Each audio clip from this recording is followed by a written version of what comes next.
Number 2 is it helps you ask for business as much as you can, as much as possible. James, how many times do you need to ask somebody for their business before you can expect them to give you a yes? 7. Yeah, 5 to 7. I was always taught 5, some people are taught 7. The bottom line is it's a lot. You have to ask them quite a few times before you can reasonably expect them to give you a yes. It's why what we do is hard. You get no after no after no to finally get a yes. You have a question? Yeah, so what are some ways to ask for business in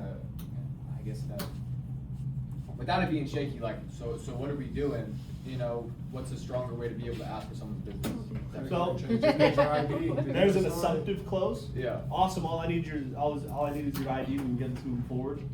Awesome. Did you want to put that on a check or credit card today? Okay. Assumptive closes. Yeah. You can flat out ask them, does that earn your business today? That's what I like asking. Yeah. We're looking at $385 a month. Adrian, does that earn your business today? It's hard. You're going to give me an answer. Yeah. At that point. You don't want to skate around asking for the business. So does that You have work to ask you, them know, for like- the business. Yeah, I get you. What? No, when you were saying like you don't want to skate by it, and I was kind of giving an example like, so does this work? You know? Yeah, or- I don't like that. I Yeah. don't like that ask. Yeah, that's what I'm getting. It's very shaky, very weak. It sounds like you're giving Can them you more use room the- to ask for Yes. more. My favorite ask ever is the option close. You're looking at $350 or $425. Which one of those works for you today? Have to pick. Those are different ways to ask for the business. But the way that I'm going to teach you to sell allows you to ask for the business as much as possible. The way that, and these are the 2 big things that this closing sequence provides for you. Hold your value so you make more money. Ask for their business as many times as possible so you have a higher chance of getting them to tell you yes before getting kicked out and told to fuck off. Okay? The way that you do this is by, number 1, top-down selling. Alberta, what do I mean by top-down selling? Build the option A with everything, all the bells and whistles, and then, you know, from there, if they can't afford it or don't want all that, then you can start minimizing your options until you reach option C. I build option A with stuff that can be removed from the project. Doesn't have to be the biggest, baddest, greatest thing ever, but option A must have things that are removable from the project so that I can discount without actually discounting and ruining my gross, right? That's how I ask for the business as many times as possible without dipping down below a 0.7 by the time I've asked for their business 5 times, okay? Number 2 is it's always gonna be payment focused. And I'll show you exactly what I mean throughout the process. You'll see on my bid sheet why it's payment focused. Payments are always gonna be written bigger than the prices. You'll see that. And the next big thing is, how do I say this? I am controlling where I want their eyes to look. So I'm gonna write just control eyes. It helps get the deal done. What I mean by that is as I'm going through this process, I'm crossing off things that are no longer important to them, that don't matter, that I don't want them to look at anymore. I'm circling things that I do want them to look at, that I want them to be focused on. I'm writing payments larger than I'm writing the price because I want them to look at the payment. All of these things matter. So we're gonna start with, do we wanna do it on roofing? Yeah.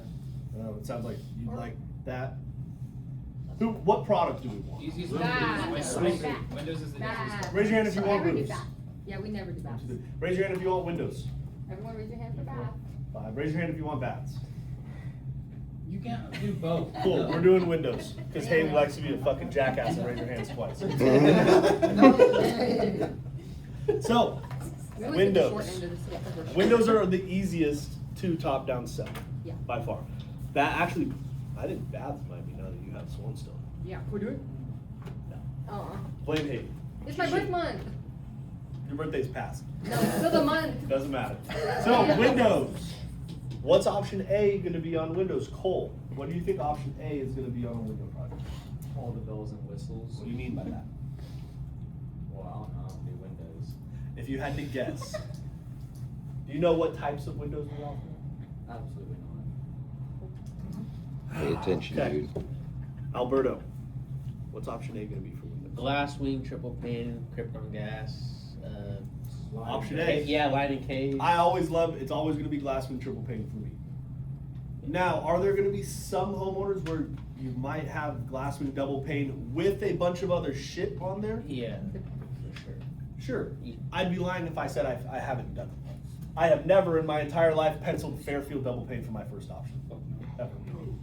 About 80-85% of the time, I'm showing glass wing triple panes. Unless you're dealing with a homeowner that has not just said they don't want triple pane, they're like firm.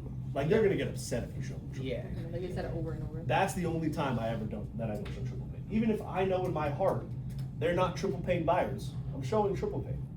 Because I've had it happen a couple of times where they bought triple pane when I thought, what the fuck, they're not buying anything. Right? So, let's say it's a 10 window project. We're starting with 10 glass wing triple panes, Krypton gas. You'll notice every single one of these things is something that can be removed. So 10 glass wing triple pane, Krypton gas. What else might you include? Lighting cage. Line and case. Absolutely. If you really wanted to, maybe a color, but I don't mean, like color because okay. I don't want to show somebody something that they don't want. You yeah. can't, and you okay. can't take, if you inject color in the situation, it's the most impossible one to get rid of at the end. Oh, really? Okay. I don't like top-down Okay. selling with color. You built a visual dream of that, Tempered? and then you're trying to take it. You out. could do temper. Not even. Oh, Right. yeah, totally. Now there are some areas that require everything to be tempered. Very few places, but up in I think Colfax requires it. Anything that it's designated a wildland fire. Yes. And the Wild. PUD. But other places, I mean, fuck, you Louis- can talk with the Louis. customer about, hey, some places do require everything to be tempered, yours doesn't, but it's included in there, because if there was a fire that comes through this area, that helps your glass, prevent from breaking in a dangerous manner. Yes, What if they also have like a bunch of pictures? We could, picture frames? We could have them be pictures here, then for option B, move them into like double hung or sliders to save some money. It's not a huge amount, but yeah. you could, I don't like that for top-down selling, though. You could absolutely do that. I don't like it for top-down selling. That is a perfect situation for value adds when you're walking the client through the home. Say, hey, now is your only and best opportunity to change the airflow in your home. Have you ever considered this? Now you're value adding, right? That's building some trust. Yeah. This is a very good start. Glasswing triple pane, Krypton lining case. That's a phenomenal option A. Now I'm gonna list some other stuff that was important to them. Did they love the factory install program? If they did, I'm writing that. Did they love the warranty? If they did, I'm writing that. They didn't give a shit about the warranty, I'm not gonna write it on there. If they cared about the fact the warranty was transferable, I'm writing transferable warranty. I'm only writing the couple of things that were most important to this customer. And this is where I'm teaching you differently than a lot of other offices do. You'll see bid sheets that are posted in the chats where it's got 20 fucking line items listed down. And by the time they write down the actual price, it's all the way down here on the bid sheet. Fuck that. You're gonna overwhelm the customer. Keep it simple. The things you can remove, and the couple of things, 2 or 3 things that were most important to this customer. If it's a roof, and they love the Tiger Paw, I'm writing Tiger Paw. If they love the ventilation system, I'm writing updated ventilation system or ridge vent system on there. Because then, hey, you could write box vents down here if you absolutely had to. Okay, so factory install, and we'll go with transferable warranty.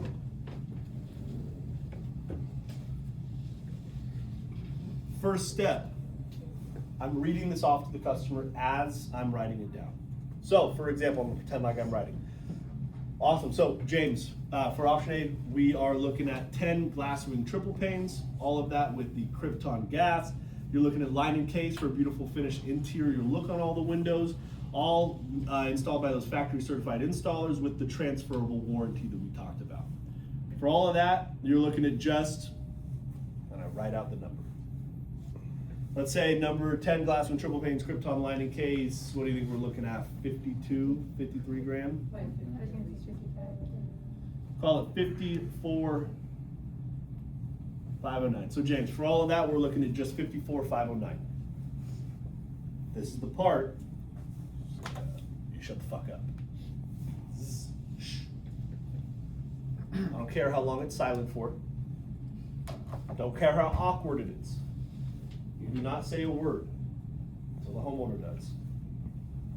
Rule of negotiation, he or she who talks first loses every single time. So you shut up, you wait. What's the response gonna be to this? Hell no. Hell no. Typically you're gonna say, fuck, okay, that's a lot of money. That's the most common response. Josh, what's your favorite response to it's a lot of money? That's a lot of work. Well, it is a lot of work. It's such a good response. That's really good. It is a lot of work. And you do it like this too. It's a lot of work, Yeah. right? Then the next step, my favorite line to use, I say this every single time when I'm in the close. Before we get too lost in all the numbers, I wanna make sure we go over what to expect in a project like this. Take your bid sheet, flip it over to the what to expect page. There's a purpose to this. There's a reason that page is listed out as long as it is. You should be going through it with the customer, and it should take you about 1 to 2 minutes to go through everything. You should get detailed with it. Cole, any guess why I want to be as detailed as possible and take a long amount of time on that what to expect page? Build trust and value. Not a wrong answer, not the answer I'm looking for. John, It gives them time to process this. They're in sticker shock right now. opposite actually. Opposite. Aaron, You're going over, like, you wanna show them how much work is actually going into it. that's a part of it. Christian, It takes their mind off. it takes their mind off. There it is. I just scared them with this big, holy shit, what the fuck number. I'm distracting them from that number. That's the point of it. I scare them, now I'm distracting them. Because then, when I come back, I finish the what to expect, I ask them, does that sound like everything that we've talked about today? Say, well, yeah. Okay, perfect. Well, I've taken the liberty of putting together a couple of different payment options for you. For a project like this, you're looking at either, and now I'm option closing between 2 payment options. Let's see, 10 window projects. What do you think our PTA numbers we're gonna get from this is? Give me, Melissa. Like 200. Think 200? 250. Let's say 200 to 250 bucks a month. So PTA, 2 to 250. Deposit. Better not be less than 1,000. Say 2,000 down. Those are our PTA numbers. Okay. I need to make sure that no matter what, the payments that I'm showing on these projects are not attainable for the customer. That's the purpose. There are actual payment factors that the company teaches you to use, 0.015 and 0.02. So I take this number times 0.015, which would give me about 790, 800 bucks a month, somewhere in there. Or times 0.02, which would give me 1,100. Right, did that math in my head. I don't use the fucking payment factors. I'll just throw out a couple options that I know are higher than they can ever fucking do. So for this, I would literally, my first instinct goes, okay, for this you're looking at either 747 or 926 a month. Then I ask, James, which of those works best for you today? Either, I can't afford either. That's what I expect, right? What do you notice about how I wrote that down? It's larger. It's larger. What are you looking at when you look at this bid sheet? People are not designed to tell you yes to this ask. Again, it's the first of the 5 minimum asks. I expect them to say no, right? So they say, that's too much. Okay, gotcha. Well, let's look at a second option, one that might be a little bit more economical. What do you want to remove from this? The class. I'm not asking the customer that, but class, what do you think we should remove from that? We can remove the line and case. We could remove the Krypton. The beautiful thing, there's so many different ways that you can go depending on the customer. My favorite question, Yeah. my favorite question with Windows specifically. Alberto, Yes. I gotta ask, when it comes to the energy efficiency of the window or the looks and the functionality of the window? Which one's more important to you? For me, it's definitely gonna be the energy efficiency. The energy efficiency? Okay. I'm showing him Fairfield triple panes. If functionality and everything is more important, it's gonna be glass Would you window. not just take away the Krypton and do argon? You could. That's gonna be a nominal drop. There's so many different routes that Yeah. you can go. That's the thing. It depends on your customer. Yeah. The point of top-down selling, I'm not gonna give you something that says you have to show this for option A, you have to show this for B, you have to show this for C, because that's not gonna work for every customer. What will work for every single customer, option A has to have stuff to remove. Option B has to have less stuff it's able to remove. Option C should be bare bones. Bare bones, there's nothing else to remove from the project. Okay? So let's say we do stick with glass wing triple pane because we built a shit ton of value. 10 glass wing triple panes with argon gas, and you need to make sure that you're writing this out on the bid sheet so that they don't come back later on and say, like with roofing, if I'm showing gutters at first and this one has no gutters, I need to write no gutters. I've had it happen on projects where we install the roof, customers like, where's my gutters? I have no gutter contract. I have them send me a photo of the bid sheet. It said no gutters. I was like, man, it says it right there. She's like, oh, gotcha. If I didn't have that, I probably would have had to give the bitch free gutters. No bullshit. So what you write on there, it's important. It has to be clear for the customer. So argon gas, I'm writing no line and case, still factory certification program with the same transferable warranty. What do you think we're looking at for 10 windows on that one? Probably 44. 44. Drop about $1,000 a window. Probably. 400 a window. Huh? 400. There's 10 windows, Well, right? but then You know what I'm 10 saying? windows, but then you're also looking at the Krypton gas as well. That's what I'm saying. So, Yeah. Line and case is The four- lining case, I forgot. Yeah. I didn't realize you took away the line. It's about $1,000 a window. So Yeah. we'll say it's 47,810 is what we're looking at for that one, right? For all of that, you're looking at 47,810. And you hear how I'm saying that, by the way. No. I say my numbers like that every single time. It's like I'm saying a phone number. Yeah. Christian, what's your phone number? 916-365-7027. Cole, what's your phone number? 916-865-63. Sean, what's your phone number? 209-331-3678. Cool. Christian, tell me $79,482. $79,482. Say it like how you said your phone number though. It's not gonna say that. You said 1,000. 79. No, Oh. 79,800. Oh. 79. 79,482. 794. It's the easiest way to throw these numbers But- out. It sounds the smoothest. Sacramento's manager is sometimes not all there, specifically Kevin. And he'll ask me this, he's like, what is the number again? 79,482. Yeah, and it's like, wait, what? Double down. 79,482. That's how I say those numbers. So with this one, 47,810. Or if it was 801, 47,801. 47,081. Whatever it is, that's how I'm saying these numbers. So for this, you're looking at 47,810 or, and with payments of 610 or 797 a month. James, which of those ones works best for you today?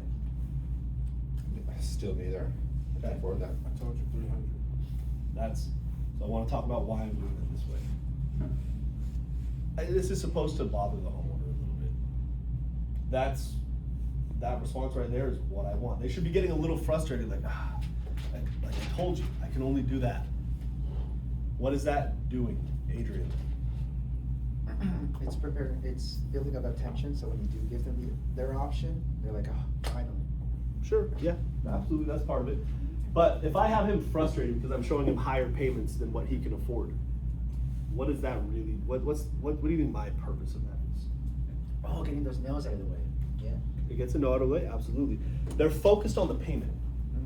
If he's frustrated because I'm not hitting this number for him, he's not looking at that smaller number. He might see it, but he's not paying attention to it. It's not in the forefront of his mind. The payment is. That's the purpose of this. So I'm asking this ask the exact same way I asked the first one. Awesome. So 610 or 797 a month. James, which of those works for you today? Can't do either. Okay. Then I'm gonna ask reinforce. So it's that 200 to 250. That's where it's gotta be. That's what I think I can afford on this, yeah. I mean, do you think now I'm gonna try and get a bump. Do you think there's any way that you could squeeze $300 a month, or is $250 the absolute most? I mean, depending on what I got, maybe 300, maybe. I don't And know. this is a good test or feeling point, by the way, too, because whether he can or can't doesn't really matter. If he's thinking about it, what does that tell me? He's a buyer. He wants it. He actually wants it. If he's not thinking about it at all, nope, 250. He doesn't fucking want it.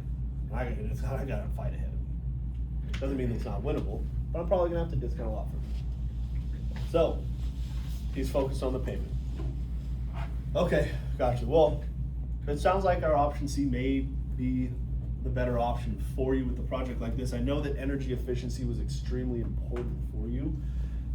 However, our Glasswing double pane is gonna be one that is gonna fit a little bit more into the budget for you. It's still gonna have the argon gas. No line and case, factory install, the transferable warranty. For all of that, you are looking at 34, maybe. 34,280 with payments of 447 or 592 a month. I got it. Now, yes, question. Is this the part where we start, when we start seeing, do we start asking credit No. questions or after? I'll show you. You'll see exactly when we ask credit questions right after this. But I asked him for his business right here, knowing he's gonna say no. I asked him for his business right here, knowing he's gonna say no. James, what are you gonna say if I say, James, 447 or 592? Which one of those works for you today? We literally just talked about it, I told you. Now he's getting upset. Yeah. Now, so this ask, you have to come at it with some understanding and empathy. I'm not saying which of those works best for you today, because at that point, now we're fighting. This creates a little bit of tension. This one creates a pushback that I don't want, right? So I'm coming at this with that, you'd be looking at 447 or 592. I mean, 447, that's out of the budget for you. Yeah, like I said, Right, now I'm understanding that, now that's creating a little bit of a connection between me and James in this close, when I ask it that way, because I know he's gonna say no. So, I'm gonna erase this stuff. Aaron, what's the next step? Credit. Credit questions. I got one more question, right? Cause Okay. for roofs, it's not, you know, you could drop the gutters and stuff like that, right?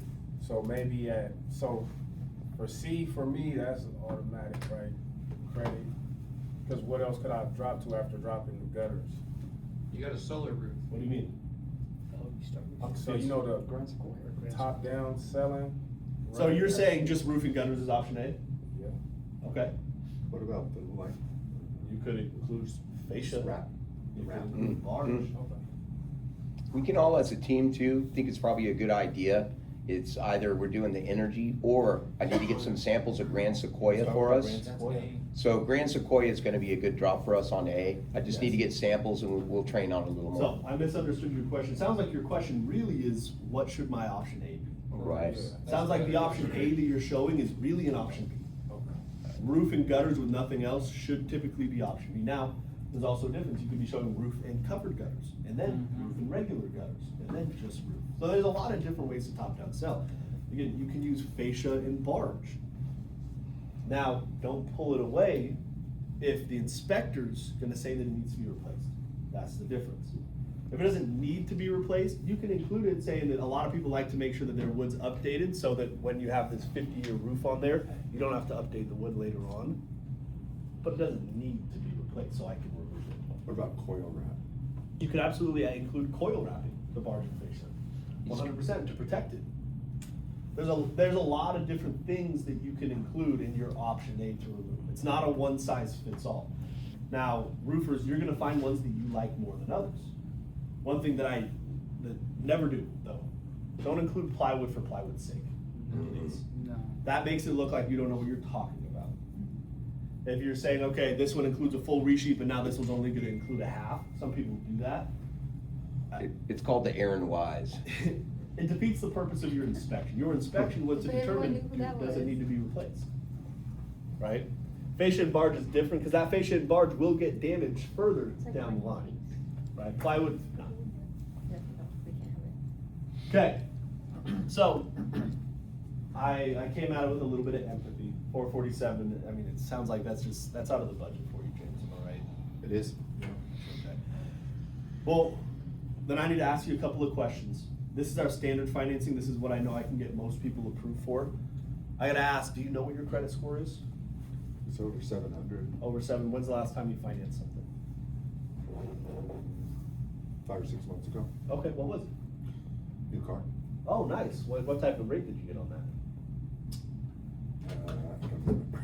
I don't remember. Yes. What Logan just did is one of the oldest school tricks in the car business we used to use. We would ask, what bank is your car financed through? Because I know, depending on the bank, what tier of credit. If they're a Santander, I And know what they're a type of Roach, car. right? Is If there I ask you that question, you regulations tell me, you oh, I can got submit? I got like a 5.2. You're probably not 700, you're probably 750, 760, right, Josh? Right, if you got I a ask credit you that- union, you know you're tier 1. Yeah. It was Toyota Financial. So If you I got ask you good that credit. question and you tell me, yeah, I think it was like a 9.5, credit's gonna be a little bit worse. 650. Yeah. So when someone's not sure about their credit, I'll ask, when's the last time you financed something? Right, what interest rate did you Great get on it? question. Gives me an idea on it. It opens up a lot of other questions too, if they're open with that. But sometimes they really just don't know. You think you're around 700, we're looking at 700 plus credit. Cool. You could have them open up Credit Karma if you got real good relationship with them, good rapport. Sometimes it's not the right time to ask that question right here. You just kind of got to go with the flow. My next question is going to be figuring out DTI. So credit equals. So I say, then I gotta ask you a couple of questions, and this is our standard financing, this is something that I know I can get most people approved for. I gotta ask, do you know what your credit score is? Oh, it's about 700, okay, awesome. The next big part is obviously gonna be debt to income ratio. The reason I say, do you know why I say obviously in there? So it makes it, like, It they should be makes them, giving you that yeah, it makes it like, information. so you should be giving me the information, obviously. It makes people more likely to give me the information when I ask. So next part of this is obviously gonna be debt to income ratio. So I gotta ask, how much is your mortgage? I'm starting with the debts, then I move to the income. If I start with the income, they're less likely to give, a lot of people are gonna think, well, why do you wanna know how much I make? That's the first thought. If I start with the debts, now they have to give me what they make, and it makes sense for why I'm asking for it. So, give me mortgage, Christian, what's your mortgage? 2,500 a month. 2,500, okay. Any car payments? Yeah, one car payment. How much is that? About 601 a month. 601, Yeah. okay. You got any student loans? Okay. Anything else big that you finance, a boat, hot tub, furniture? No, I anything? just have some credit card stuff. Okay, how many credit cards do you have? I have like 3. Okay, what's your monthly minimum on those cards? Minimum for them, Usually not very they're kind much. of, well, they're kind of high right now, but it's like, I think it's 120 altogether, so it's about 40 each. Okay. 120. You notice how smooth that was? That's why I'm asking that. I'm asking those questions like I've done it a million times. If you ask them timid and shy, like you're scared to talk about money, people get weirded out and they don't want to give you the information. I ask you, like, I deserve to know this information. I have to know this information. We're talking about a lot of shit. Yes, Josh? This is the part where you're now in the cockpit with them. You're in their foxhole, right? The sooner you can transfer the situation where you're in helper mode, you're working with them to get the loan for the bank, the sooner you're winning because it transfers you seamlessly into that first mod call, right? Now I'm there with you, buddy. We're gonna call the boss. We're gonna see if we can get this rolling. The best way to get that kind of trust is when you're asking the credit questions. And when was always empathy, right? I'm going in empathy. If I'm going straightforward, it's an interrogation. Well, when was the last time you financed something? Compared to, okay, when was the last time you financed something? It's all in the tonality when you're doing this step. Right. So I got the debts, okay, and then what's the total household income before any taxes are pulled out of anything? I have the right to ask that question because I already gathered this information. They can no longer ask me, well, why do you want to know? Oh, because that's what's going to tell me your debt to income. Really easy. So, Christian, your total gross income? It's like 12K a month. About 12,000? Yeah. Cool. Which isn't ours. Now I'll do math. That's 3101, 3221 divided by 12,000. You're looking at right about a 26% DTI. Huh? Oh, sorry, I thought you did it on your calculator. We're telling you it was right. 26% DTI. Is that good? Fuck yeah, that's good. Yeah, solid. Awesome. Anything under 30 here. Now, this is the way that I like to do things. Are you a credit master finance expert? No. Fuck no. You're a sales rep. Most of you guys, some of you can pull it like, here's the thing, if it's to your detriment to not know this stuff, like Josh, people expect him to know this shit just because of how he carries himself, how he talks. People expect that he knows this. So if he doesn't know this, it discredits him. Alberto, nobody expects you to be a fucking finance expert. Thank you. I promise. I promise.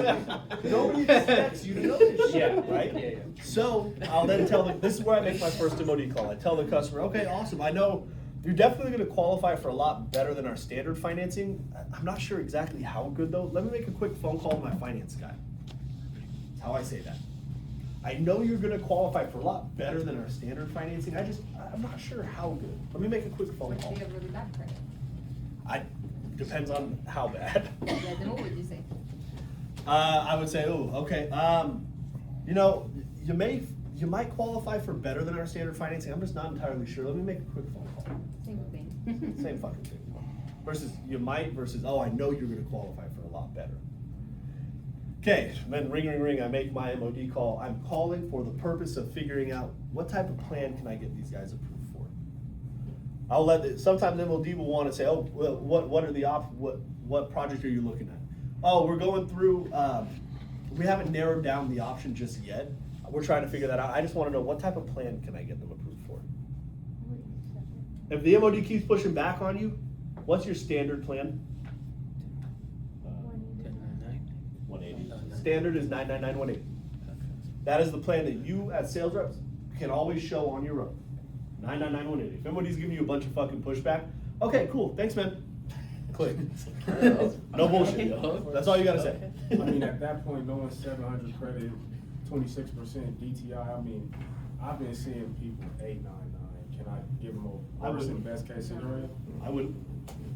They'll be happier if it comes back lower. Yeah, if you sell them on a 9.9 and they get an 8.9, fuck, that deal's not good. But if you try and get them an 8.9 and it comes back at a 9.9, now you're a liar.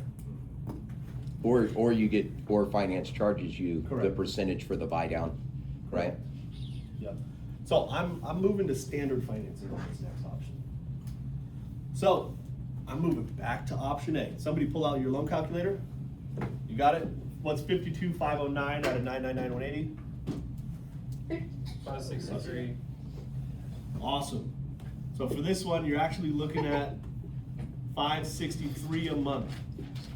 James, for option A, the dream package with everything, 563. Is that even feasible? I wish it was, but no, it's not. Now this is the point. I have to know, can I get this to where it's comfortable without fucking myself? Can I? Absolutely fucking not. Even if I got them some 20-year term, blah, blah, I know that's still gonna be $450. Make your money. Not possible. I want my money. I'm not discounting the shit out of this to give them this project when I'm not making any money. So, okay, well, it sounds like option A just might not be the one for you. I'm crossing that shit off the bid sheet. We are done with it. I don't want to look at it anymore. We're not spending any more time on this. Okay, well, then for this option, you would be looking at what's 45,810. You're looking at $492 a month. Is that possible, James? No. You said, now with Windows, this is the point. I might do an investment review at this point, by the way, because their energy, I might subtract their energy savings from this to see is that getting me where we need to be.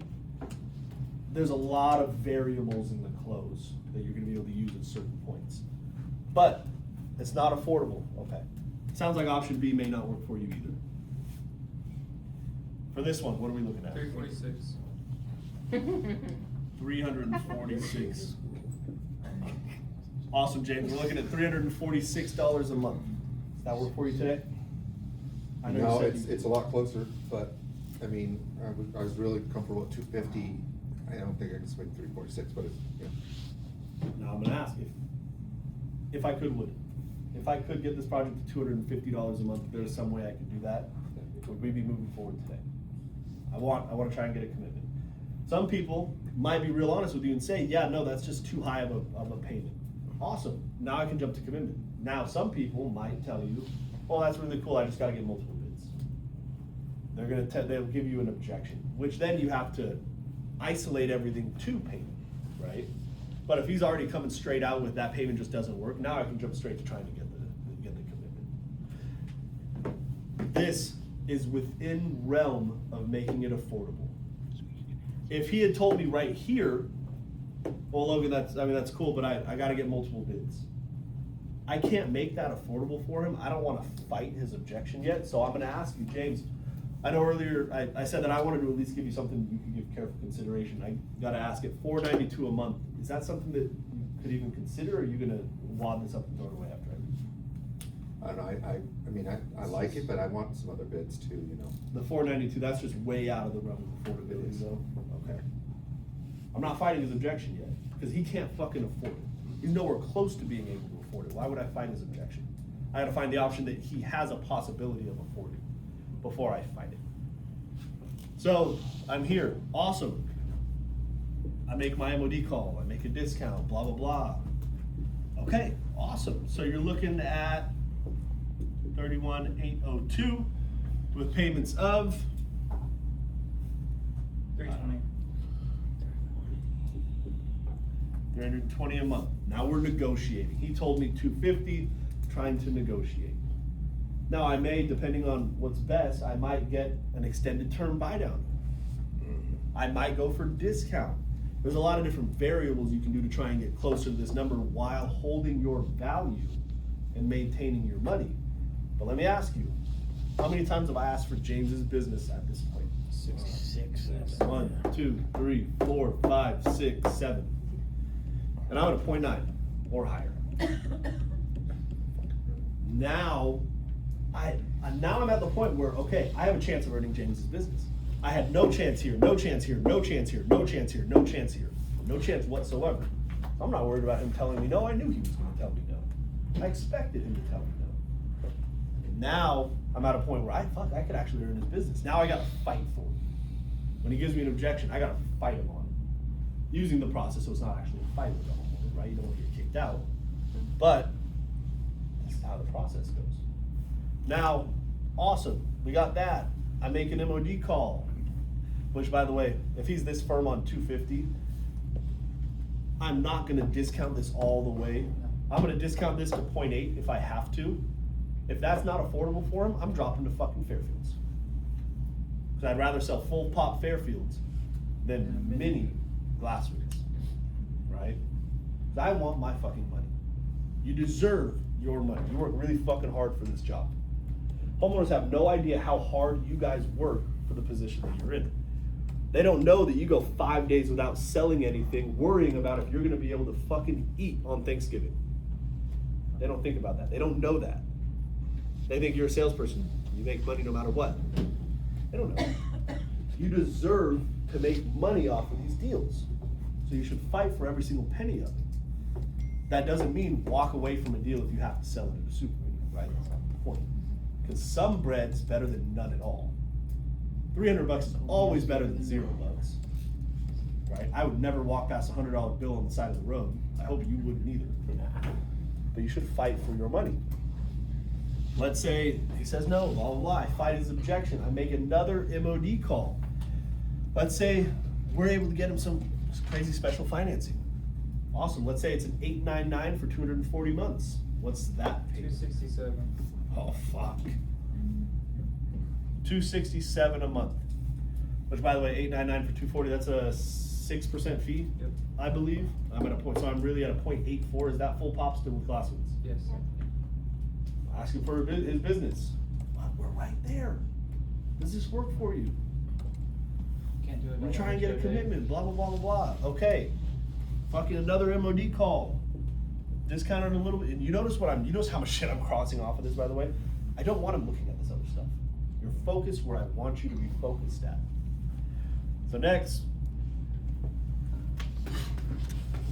29,802 at an 899,240. 249. Oh my fucking god. We did it, James. Did you want to put that deposit on a check or a credit card today? I hit what he wanted. I'm assuming the sale at this point. Awesome. Do me a favor. All I need is your driver's license and I can get the paperwork started. I just need your driver's license and proof of income. I can get this moving forward for you. I'm assuming the sale at that point. You can't assume the sale on these ones because I know he's going to tell me fine. No. That'd be stupid to assume it at that point. Yes. Kind of a new question here, but you got $2,000 deposit, but you can only take $1,000 up front, so you're just financing.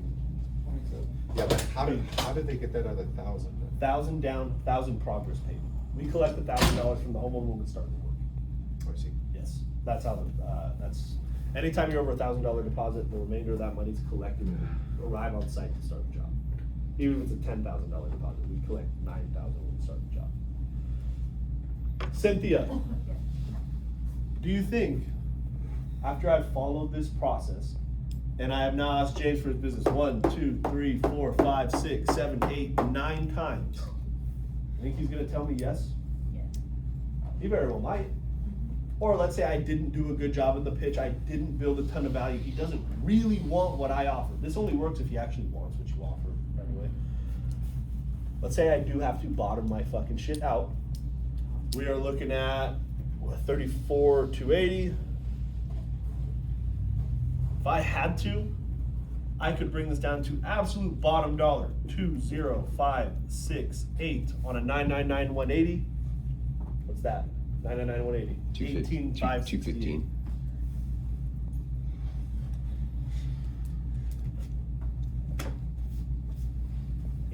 199.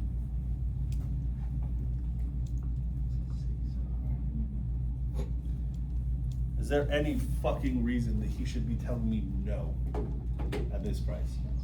No. That's why now you only have the right to feel this feeling I'm about to describe if you follow the process and you ask him for his business that many times. If you started with option C and you're down at a 0.6 after 3 business asks, you have no right to feel this way. But I'm fucking pissed if somebody tells me no with this. My first thought is, what the fuck am I doing wrong? I am giving you this shit for free, basically. Like that is a good fucking price, and you're still you're getting everything that anybody could ever hope for. And you're still telling me no, I must fucking suck. No bullshit, that's how I feel. But I have the right to feel like that because I followed the process. Again, if you're only asking for the business a couple of times, making a couple MOD calls, you don't have the right to be pissed off with somebody that's buying. You haven't earned the right to expect them to buy. Yes, John? Also, if it's something they really want, like you said, and you lead them through this whole lengthy process, by the time you get down to there, you're starting to feel like they're winning. If you're doing that right. And when your customer wins, you get Yes. things. It's like they're feeling like you're getting closer to where they can afford it. Correct. The close, imagine there's a little teeter-totter. In the beginning of the appointment, I'm winning, they're losing. As you go through this process, I'm trying to tilt that teeter-totter until that customer feels like they're winning. The trick is to have them feel like they're winning while I am still winning. And in control. And in control. Every single time you ask them for their business, every single time that you make the little face and you act like you're trying, and all of those little things that you're acting out during the close, you're tilting that teeter-totter just a little bit more. I can have somebody feel like they're absolutely winning when I'm at a 0.9. Because I have top-down sold, I've asked them for their business multiple times. They feel like, fuck, okay, I'm getting a good deal. Versus if I'm not top-down selling, if I'm not asking them for their business a bunch of times, if I'm not starting with high payments, I'm just showing standard right away. The only way for me to shift that teeter-totter is by discounting. And the only way for them to feel like they're winning is for you to be at a 0.65. And then they are winning, because you're not making any money. Adrian, what's your number one thing you're taking away from this? I keep showing them like realistic, standard financing. I need to introduce the way out of their range financing. Now, there is an art to it. You don't want it to be egregious. Yeah, What do I mean by egregious? way too much. Like, Yeah, I mean, if I'm looking at way- 54 grand, I don't wanna show them a $1,300 a month payment. That is something that's just gonna, like, what the fuck, you know? Yes, Josh? Or if somebody's reiterating through the program how fantastic their 800 credit score is. Because it'll just be like you're not listening to them, right? So be careful on that one too, be mindful. That's why, if somebody lets me know their credit score before this point, it ruins It ruins my it. ability to follow my closing standards. That's why you don't ask beforehand. I don't want to know your Sense, credit. always Yeah. looks Smart. That's also. I want to remain Because ignorant. Alyssa, well, she didn't want to, nothing. I don't wanna know. And the reason being is if you know their credit, it either makes you disingenuous or like you didn't listen when you approach them with that astronomical, 12% That rate. makes so much sense. I don't wanna know about their credit. I don't ask any questions throughout the appointment about their credit whatsoever for this purpose. I want to have the ability to remain ignorant and show them higher payments so that I can figure, oh my God, 800? Oh, you're gonna qualify for way better than our standard financing. I'm not exactly sure how good you're gonna qualify for that. Let me make a quick phone call to my finance guy. Yeah. And then one other thing to add, you'll notice when I'm setting up my discounts, I'm not just calling my MOD, my manager. I'm calling different people. My first call is to my finance guy. My second call, if I'm calling for an overstock on someone, hey, let me call my guy in the warehouse. Call him. Sometimes I'll go as far as using different names. My first call, hey Josh, it's Logan, blah, blah, blah. My second call might be, hey Jacob, you still in the warehouse? Perfect, hey, can you check on something for me? It is an act.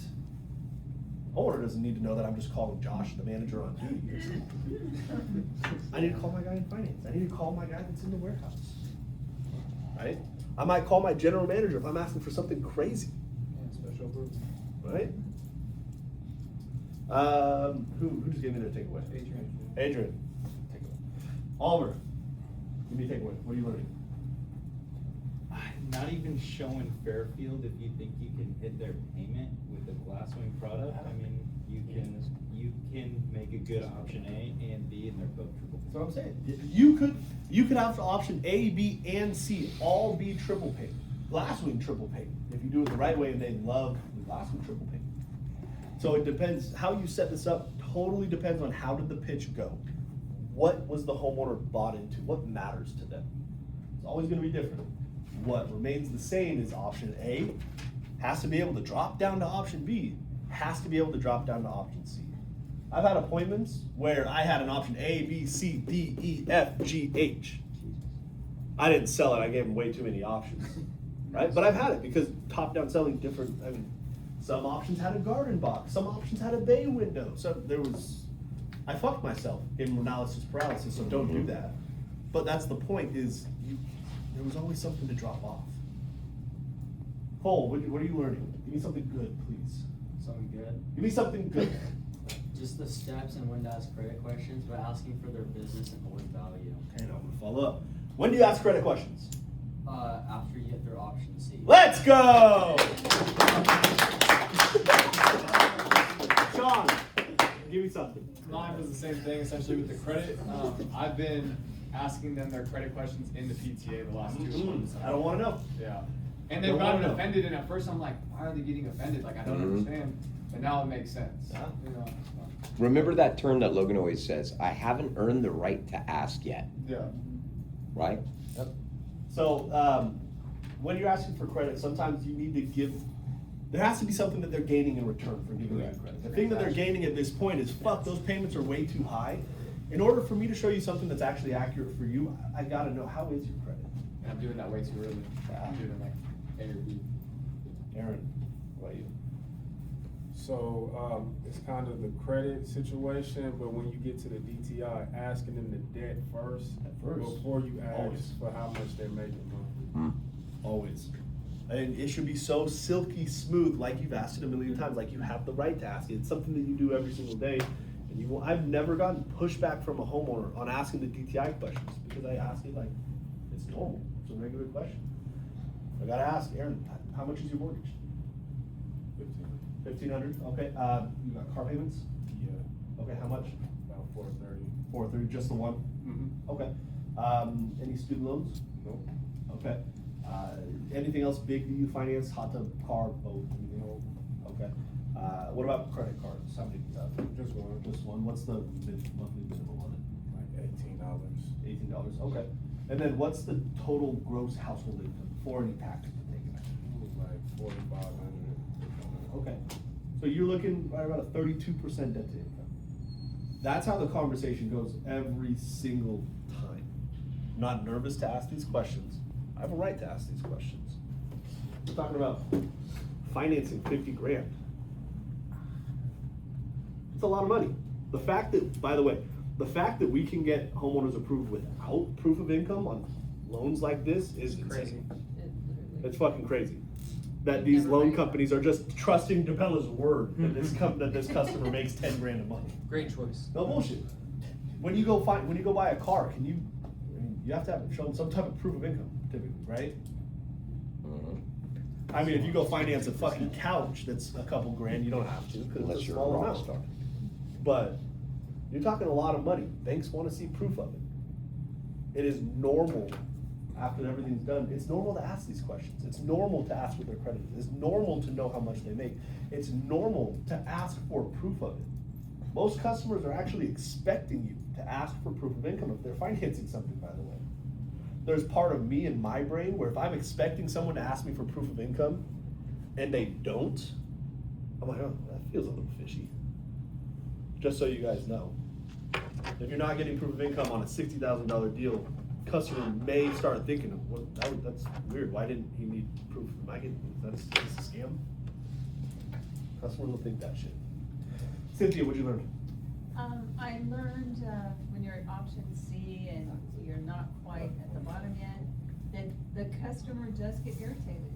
You know, if you're giving them a payment that they still can't afford. And then I like that, because when you make the next MOD call and you're getting closer to where they need to be, they get relieved. Yeah. Raise your hand in this, if you fish in this room. If you've ever gone fishing. Jacob, what's the biggest fish you've ever caught? Any idea? 8 pounds. 8 pounds. Adrian? 50-pounder. 50-pounder. Sean? 5.5. 5.5. Cynthia? Sturgeon and the golden retrieve. How long did it take to reel in that sturgeon? Oh my gosh, I thought it was gonna kill me. How long did it take? It felt like 15 minutes. Oh, okay. I was expecting a lot longer. Yeah. Well, I had help. And Okay. He was a commercial fisherman. That makes sense. When you're looking, when you're looking at big fish, by the way, anybody, you know what a tuna is, right? Yeah, of course. I've caught some big fucking fish. I have heard 385 pound when you're looking Goliath at fish that are groupers. that I grew big, them in by the Florida. way, if you've ever watched those fishing shows on Goliath. TV, it shows We used to them. call I mean, them it shows two that fish. happen pretty quick, Crazy. right? Yeah. They are fighting that fish for hours. Hours. Like sometimes 7-8 hours. No bullshit fighting a fish.